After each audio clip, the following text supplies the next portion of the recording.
Um, so, but here's my first question then. When when God could have given us all the money we wanted, and what we got was, awesome. We got 5,600 in my second meeting, not my first one. Um, I know the book is like, hey, if you could press a button and get all the money you want with one person, like, would you press a button? I'm just going to say, I absolutely would. Yeah, Okay. I've read the book, thought about it a lot, but it's kind of different for me because I'm not like in my business, I can't really go ask clients for money. sure. And I'm not going to be a fundraiser. So I still think, I've thought about that question since last Sunday. And for me, it would just make my life a whole lot easier if one of my friends who had a lot of money would just do it. Mm, And I got probably, 6 to 10 of those people that could easily do it. yeah, sure. But God hasn't led that to happen. Okay. So I guess my question is it realistic to think someone's going to give money when they have absolutely no relationship and have no knowledge of what's happening? Because the person who gave money yesterday is very, very deep and personal and following what's happening. And all of the people I'm hoping would give money have no connection, wouldn't know anything. They know me, but it's a huge stretch. So maybe you need to speak to that topic. Yeah, I would say, of course, we always pray for the home runs and that God would just strike people with those big gifts. But I don't think it's realistic to hope for that. I think I heard a sermon once when he was talking about how a lot of churches in Latin America, it was in Spanish, we're praying for the miracle. We're praying for manna from heaven and not to actually be cultivating what you have. I think maybe I mentioned something about that last week. And so the idea, guys, is um, God could have some that button, but generally he doesn't work that way because he wants to do something in you. He wants to do something in us in forming relationships with people. And it's a reciprocal thing. I mean, I can tell you my wife's had the wonderful opportunity to walk alongside some of our supporters through their hard times as well. So it's not just people giving money to us, it's a relationship that we have.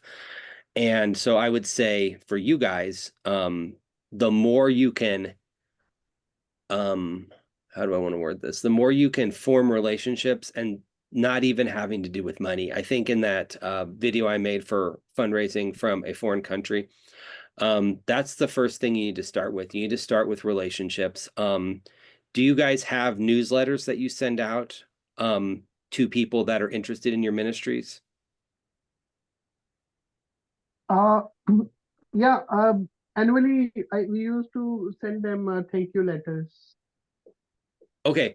Um, that's good too, but what I'm talking about is something that goes out every month or every 6 weeks that lets everyone in your radar know what's going on with your ministry. Um, and that's not even people that support you financially. It's everyone who is on some kind of newsletter list. For example, with us, we have people that support us, and then we have probably a newsletter that goes out to maybe 5 to 10 times the amount of people that are just praying for our ministry or just love us and care about what's going on with us as a family. Um, and so I would encourage you both to work on building that and be as faithful as you can. I mean, that's why I said every month to every 6 weeks. Like we're not as faithful as some ministries. Every single month they're putting out a newsletter.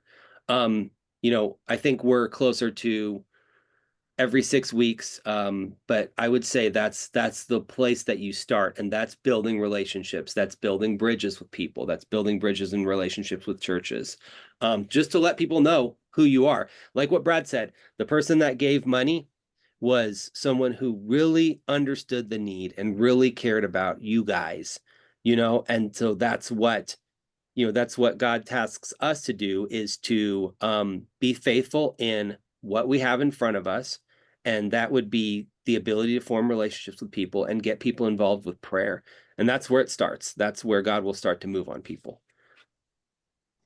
So Ben, maybe no, that's a great comment, but help maybe both of them understand Facebook.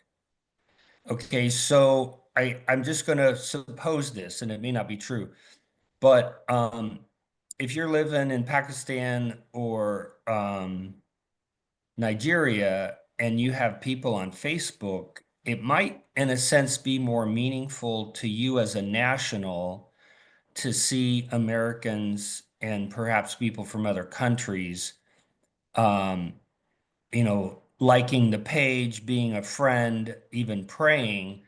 But I'm wondering, Ben, if you have a perspective of how valuable those contacts are compared to um, doing what you just said. So, if they're actively posting on Facebook, does that, I guess, like accomplish the same thing as sending out a monthly newsletter? No, it's not even close. The monthly newsletter is like the cake. Um, the relationships that you form aside from that, the messages with people that specifically and the um meeting with people on a regular basis, the churches that you're involved with, that's the icing. And Facebook would be the cherry on top of the icing. It's small, um it's negligible, it's not something that you shouldn't do, but you can't rely on that. You have to be relying on the things that um the things that actually get you specifically thought about, versus like, hey, I'm scrolling and I mean, maybe, and that's the thing, like I said, with praying for the miracle from heaven, maybe a need video that you post goes viral, but don't count on that.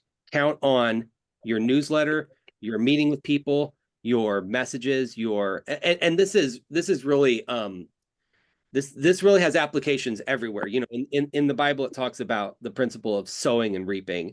Also in the Old Testament, it says, cast your bread upon the water, and in many days it will come back to you.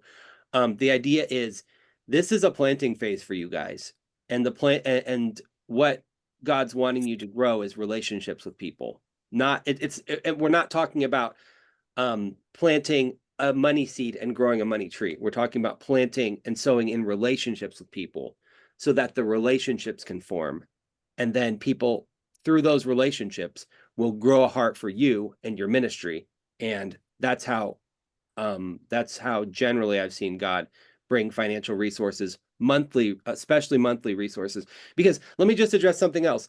Brad mentioned that there's been a lot of home runs, but the one of the problems with praying for and doing the home runs is you have to live the rest of your life, and you have to you're constantly dealing with deadlines and emergencies. And not that God doesn't want to show up in those deadlines and emergencies, but he also wants us to have a good long-term ministry, where we're not stressing over money a lot. We're not thinking like, oh, this is going to come in. It's like, if you have, and you also consider your wives and your children and your families too, because God doesn't want your wife to be stressing over money. Sometimes men can be like, oh, all I need is a bar of soap and a bowl of whatever Wheaties to be fine, and I can eat the same thing over and over and over again, and that can be life. I can take cold showers, but I don't think that maybe God's calling your wife to the same level of austerity, or the same level of not having um a I'm not saying a stress-free life, but not having a lower level of stress over money. And so I want you guys to consider that too, where if you are doing the things, you're planting those relationships, and God is growing up the monthly support, and you're just constantly um plowing that field, you're constantly pouring in to people. And even the people, once people start supporting you, it's not like you check the box. and you've got a supporter. I heard Brad say earlier that someone was supporting one of you guys on a monthly basis for a time. And when somebody starts supporting you guys on a monthly basis, those are relationships that you need to keep cultivating. You need to keep pouring into them. You need to keep letting them see who you guys are, the cool things God's doing through your ministry, and how their donations are accomplishing God's work, and touching your family. And I think that, I don't know all the specifics of the situation, but I'm wondering if um, cultivating that better could have led to a longer term financial supporter. Yeah, that particular situation, she had kind of a change in her theology that took Oh, her a sure. different direction. But Okay. okay, so but I want to still come back to this. So from your experience, and obviously you're multicultural, so you probably have a better perspective of this than I do. Um, if Facebook or Twitter or some social media would be lumped together as one avenue, and Mhm. then another one is having your own website so that people who are not in social media could still, see Mhm. your information. And then the third one is a newsletter. And this is redundant, but I just want to nail it. You're saying the newsletter would be more important than the other two things. Yeah. Yeah. Newsletter is, we actually, we've recently, I guess, delved into social media, but it's more to just let the people that are already supporting us and already praying for us have a platform where they can go and see what's going on. Yeah. We built our newsletter over the course of many years, through, I mean, there's a lot of options. I think MailChimp is what we use now. It's free. You can send out, I don't know, 50 times what we need it for. I Yeah. think you can make it 1,000 people in an email. Blanket's not a good word. You can inform 1,000 people with your email and do it like almost daily. And so it's overkill. And then there's a paid version. Don't worry about the paid version of a lot of these resources. Um, but you build that, and then uh, with another thing too, can I just kind of change over Yeah. a little bit? Yeah. But if you could join an organization, that's the thing too. Joining an organization gives you a little more, I can't think of the right, I don't want to say validity, but I'm just going to use it for now. Not that your ministry is not valid and wonderful and you're doing God's work, but when it comes to fundraising and being part of an organization is, the folks will know that there's accountability going on. They'll know that, all the T's have been crossed, all the I's have been dotted. And that also will give you a website platform. And that's where I will say with us, we did our own newsletter until we joined an organization. And when joining that organization, then there was a website that had our family's information, a giving page through that website, so we didn't need to worry about any of those things. And then the third thing that we did was the social media presence. But like I said earlier, the social media presence is more to just let the people that already are involved and already supporting you have a platform where they can see what's going on. So Uh, if, oh, go ahead, Nasser. yeah. Organization you said join an organization. So does it mean to join a church? It's just specifically an organization. Sure. Let me get to that in a second. Nasser, just an aesthetic issue. If you could, and this will, when you have meetings with folks, if you could get your head more in the center of your camera, um, like, you notice how you try to be like almost in the center. Um, I know you're serious, but if you're meeting with somebody and they see that, they're gonna wonder, oh, is he laying down? Is he? But when you're in the center of your camera, people will not wonder that. Okay. Yeah, actually, I use this room. This room is a silent place, so that is why it's like it's not. We don't have here a chair. That is Oh, why. oh, sure. Yeah, Somebody, very sorry. sure. If somebody's Yeah. watching this and God would so move in their heart to get Nasser a chair, that would be something that we're asking for right now. Um, so anyway, so you're saying with what organization? Yes, of course, be part of a church, be part of an established church. That's one. And in your newsletters, you can talk about that. And then if it's a big enough church, they might have a website and they might have some kind of page where they can talk about the people that do ministries at that church. Okay. If not, then this is actually kind of a hard thing in the rest of the world. It's easy in the States. You go out and you find an organization and then you fundraise. But in the rest of the world, it can be hard and it can be a challenge. And that can be something, if you're thinking about doing and you're really wanting to go in that direction, that can be something that, Brad and me pray about, um, helping brainstorm with you or even talking with you guys on what that could look like, because I think that's an important step. Yeah. Right. Thank Okay, so um, if you were Ben, if you were living in Nigeria or Pakistan and you wanted to create prayer partners, would it matter whether those people were in Pakistan or Nigeria or any other country? Would you prioritize it in any way, or are you just looking for people and relationships? That's what we're looking for, people and relationships. With what we do, there's a portion of the people on our email list that are in Latin America. Um, I would say the majority, and this could look different for these folks, because I would say the majority come from our home country, which will look different. But to just build that, everyone, who is involved, I would especially be focusing on, so prioritize might be the word, on when you have relationships with churches, when churches come, they send work teams, missions trips, those types of things, or you meet pastors, just try to form a relationship with them, like, hey, would you want to be on our email list? We send out an email every month to let people know what's going on with the ministry, how you can be praying.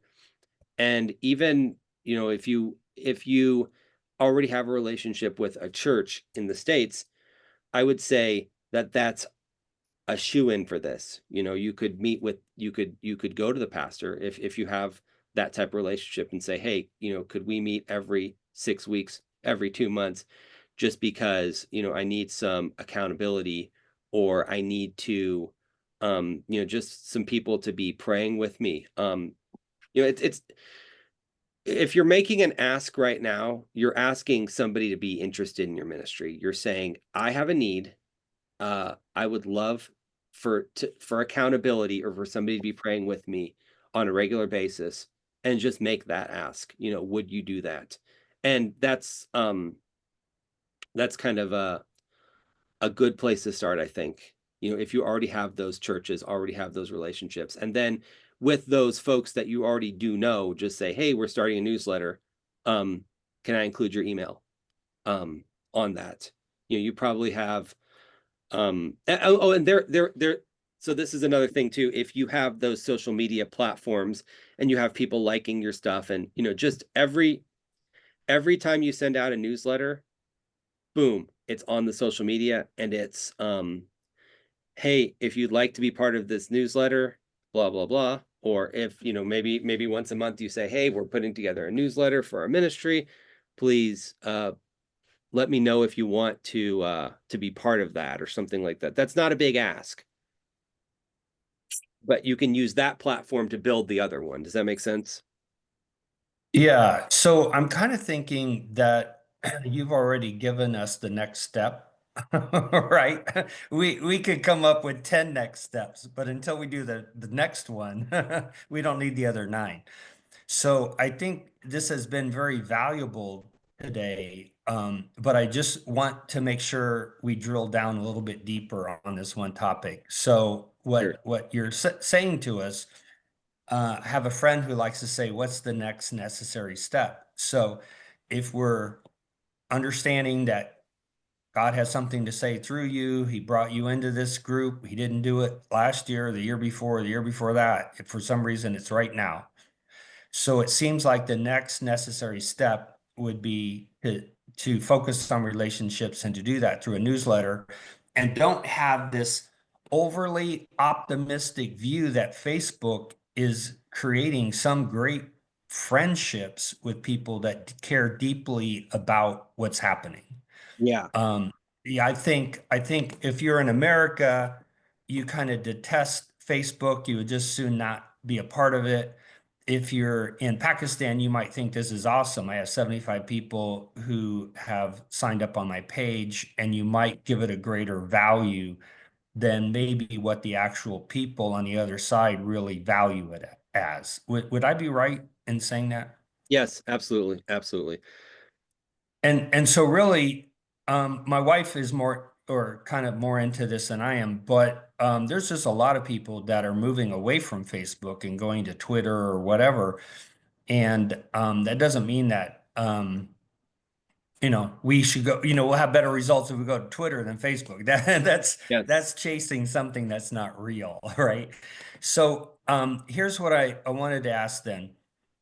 I think if I could put myself in these guys' shoes, it would be easy to think, well, why do I want to have a lot of my own friends on my newsletter list when they don't have any money to give? And so if the money is in America or if the money is in Sweden or somewhere else, I need to find more of those people to have on my newsletter and develop relationships with than simply people in my own country. So could you just speak to that issue? Yeah, that's that's a good question because yeah, it is thinking of the goal, like Stephen Covey says, begin with the end in mind. The goal is to fund your ministry. But just God's the one who's going to do that. And what God wants you to do is be faithful in what you have. And if the only thing that you have right now is a long list of friends that will be praying for you um in your home country, then that's what God's asking. He wants you to be faithful in those areas. And then, the Bible says, and this is something that the Lord's been driving home to me. It says, if you're faithful in little, you'll be faithful in much. And the converse is also true. If you're not faithful in what God's put in front of you right now, there's no way you're going to be faithful with the big thing that God has for you. And so, I would say that as strongly as I can, is be faithful with what you have. And if that means building a list of, 200 people in your home country to be on your email list and 5 people in another country, do that. And just as you're faithful, those numbers will grow. And, if you got folks praying for you in your home country and that grows, then that's, God's going to hear that and God's going to see your faithfulness in that. And what's the word going to look like? I don't know. I mean, it never looks like what we think that it's going to look like. Like I shared the other day, I was really hoping that somebody was going to give us some money to, fix a bathroom, and it didn't work out. A year later, it turned out to need 4 times the amount of money, and God brought those people in just that moment. And so that's what I'm saying. It's never going to look like what you think it's going to look like. So just be faithful in whatever God has put in your hand right now. Okay, so so here's kind of what I'm thinking as you're saying all of that. Um,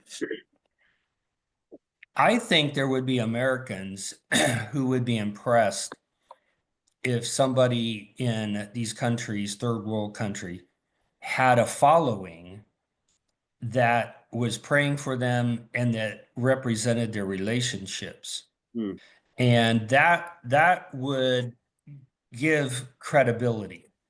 So when you say, when you can identify yourself, we'll just pick on Nasser. Nasser, when you can identify the church that you are affiliated with in some way, even though it's not, in a sense, an organization of, I don't know, NGOs or whatever, but just to have that connection, which you have, but we don't know about it, right? We don't really have an understanding of what church you identify with. And the pastor of that church is a friend. He's been in your home, different times. But I think the Americans would appreciate that you have grown a list of people who are praying for you in Pakistan, even though they don't have money, right? And so when we don't do that, when we say, we'll just use a number, I'm going to have 100, I'm going to have 100 people. This is, oh, okay, wait, let's see if he can get in here. There we go. So when you have 100 people on a prayer list, and five of them are your neighbors, and the other 95 are, in America, we'll just pick on America. It's really not demonstrating that you believe in prayer, Mm. right? It's demonstrating that what you're trying to do is raise money, and you only want relationships with the people who can give you money rather than relationships with the people who can pray. And if you really believe that prayer is the most important thing, then it doesn't matter how much money those people have, they can still pray and they can help you get the money that you need. Mm. Okay, so I don't. Anyway, that's just something I've thought about as I've seen people involved in third world countries. Um, I don't exactly understand what's happening, but to me, it seems like we need to prioritize that. If we really believe prayer is so powerful, then we can have lots of third world nationals Mm. praying and owning the prayer request, and seeing that as the necessary step to actually get the money to come in from some other country or whatever is needed. Is that anything you want to say about that? Yeah, I mean, I tend to agree. God's the author of the ministry. He's the author of where the funding is going to come from. And like I said before, he's only asking you guys to be faithful in what he's put in front of you right now. And as you're faithful in those little things, they will start to grow. I mean, you can always be looking for ways to improve that newsletter, to grow that newsletter. And like I said before, if there's pastors that you already have relationships with, either in your home country or in other countries, cultivate those relationships too. Um, I think that as you guys grow that, a lot of things will God can bring things into focus that you hadn't even thought of. But that's one thing that is key throughout the entirety of the Bible, Old and New Testament, is being faithful with what God has put in your hand right now. Okay, so we're going to end. I'm going to close in prayer. Sunday, we have recorded this. I've recorded it. When it all cycles through, I'll post I it have for us. May I ask one last Yeah, question, go ahead. please? Yeah, Ben, as Brad mentioned, I have a friend. He's in my Facebook list. So through our church, I came to know him, and I had a online session with him, a prayer sessions with him. And specifically, I didn't ask him money. He asked about my work and our ministry. So he was very encouraged to hear the need, and then the need of the car project. So he agreed to give some part of that project. But after that, he didn't respond on that topic.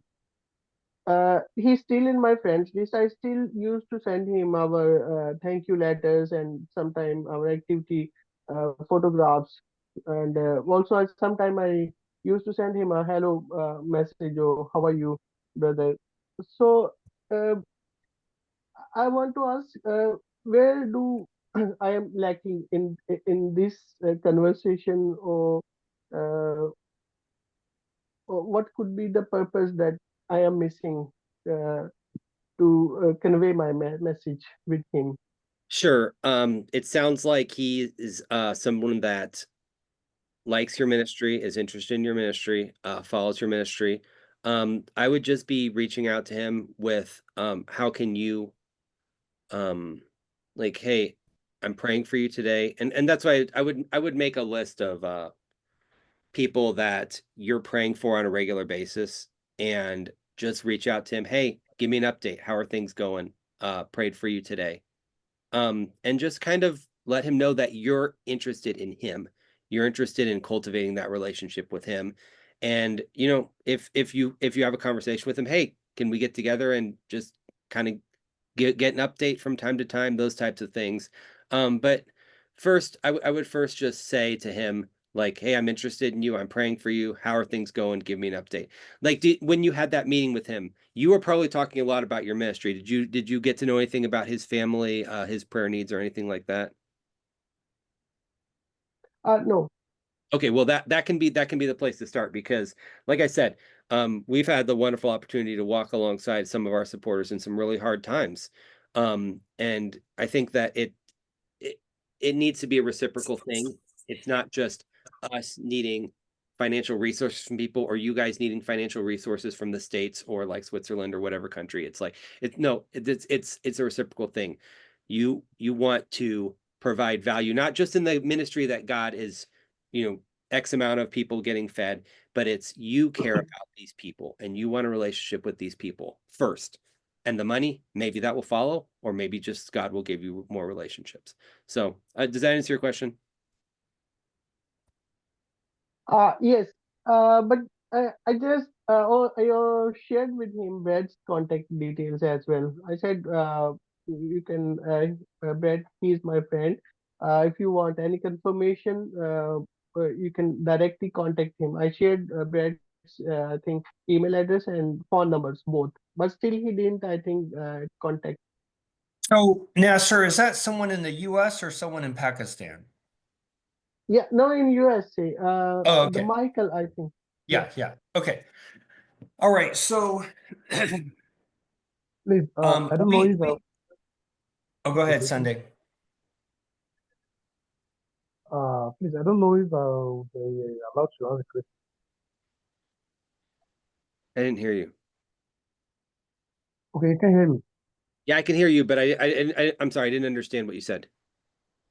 Okay, I want to ask if I may ask a question Okay. Is that Brad, is that because I okay? have. I know we're in Yeah, go ahead. Go ahead. All right. Uh, my question also based on the how to create relationship with people. But please, can you uh explain or talk about how we can balance it? Because you know we have different culture and the way of approach is different to each other. So I don't know if you can talk on how we can balance it. For instance, you know, there are some languages I can, or there are some ways that I can speak to in Nigeria that we see it as a normal way, a good way. But if I speak to uh, an American-based person, it may sound somehow to the person. There are some people maybe they don't really interested in you chatting with them and asking about their family or whatever.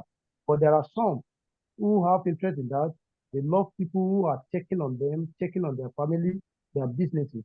So how are we going to balance that? And uh, because I want to ask this as well, because I wanted to answer the two together. How can we approach people that will not look as if we are trying to create a relationship with them because of what they have, maybe because of the money they have. Because Mm, there are some people when you are trying to relate with them, they will believe that oh, you are not trying to create a relationship with them, but only because of the money they have, and maybe you want to uh, you want them to support you in one way or the other. So how are we going to undo that? Because that's one of the problem I have. Hmm. But there are some people who you think maybe if I should message this person, if I can be relating with this person, or that person may look as if it is because of money the person have, that is why you are trying all of that. So how are we going to balance it? Yeah.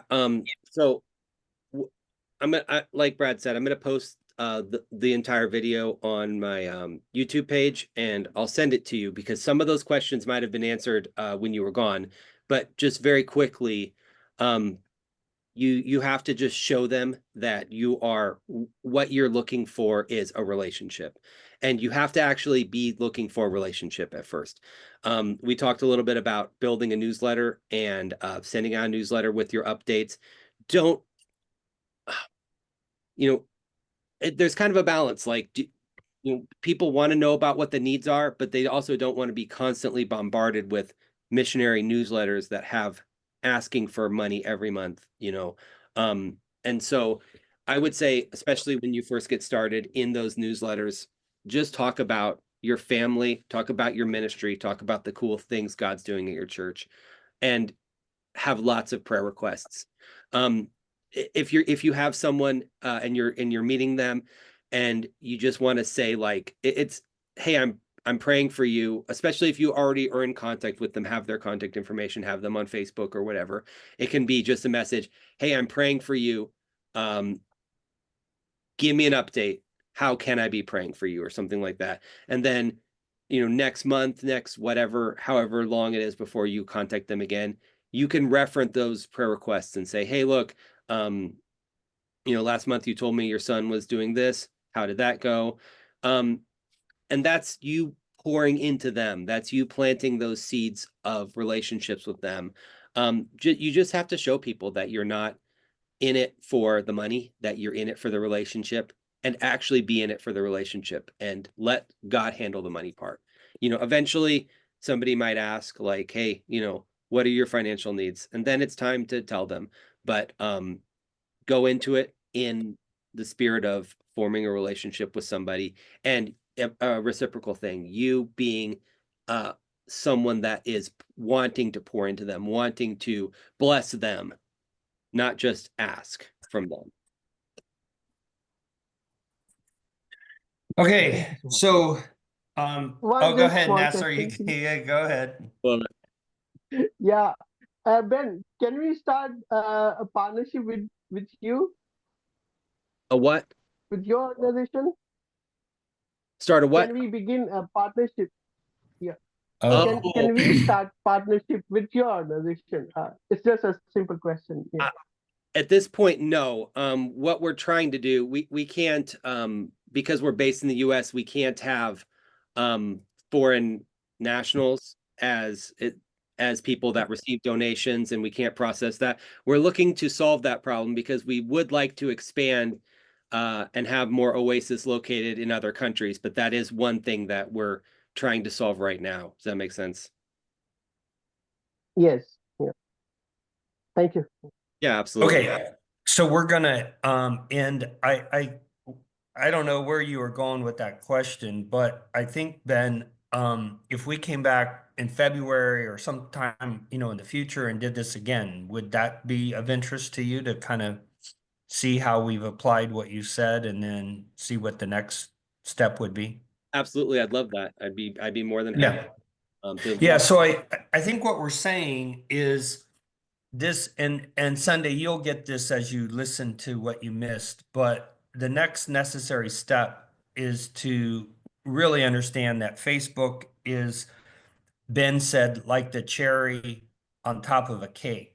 The cake is a newsletter that is building relationships with people and not assuming that that actually happens through Facebook. And then the icing, he said, would be like the separate messages, the texting that happens, the emails that might create kind of a conversation that happens. And then Facebook is like, hey, maybe something happens there. That's awesome. But Ben is saying he's using Facebook to simply keep people informed who he has developed through those other channels, right? Where I think, we're using Facebook as if that's the only, tool we have for touching people. And I'm saying, as an American, there's a lot of disinterest in Facebook. There's a lot of skepticism, a lot of barriers to cross over.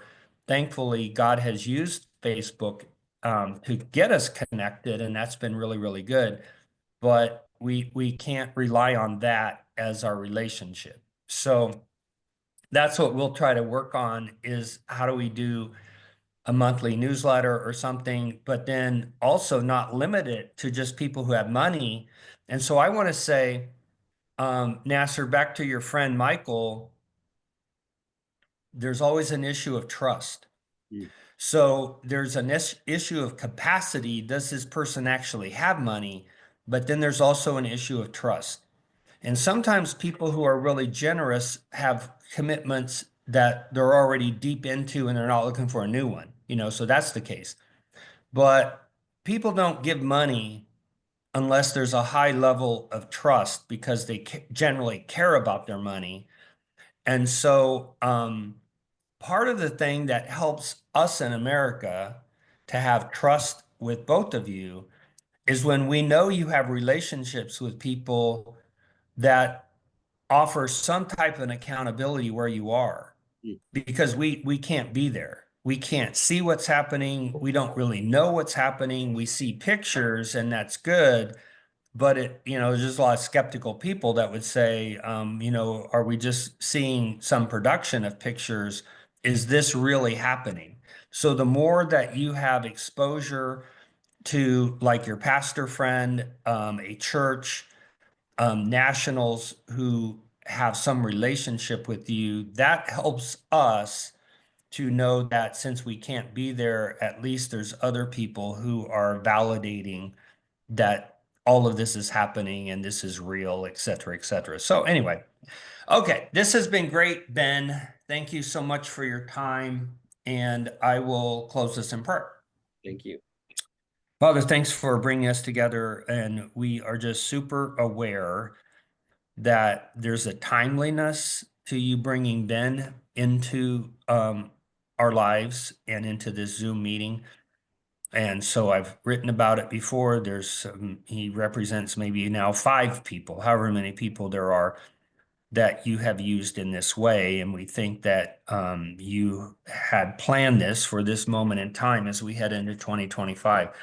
We thank you for the gift that happened yesterday, for the trust that was developed.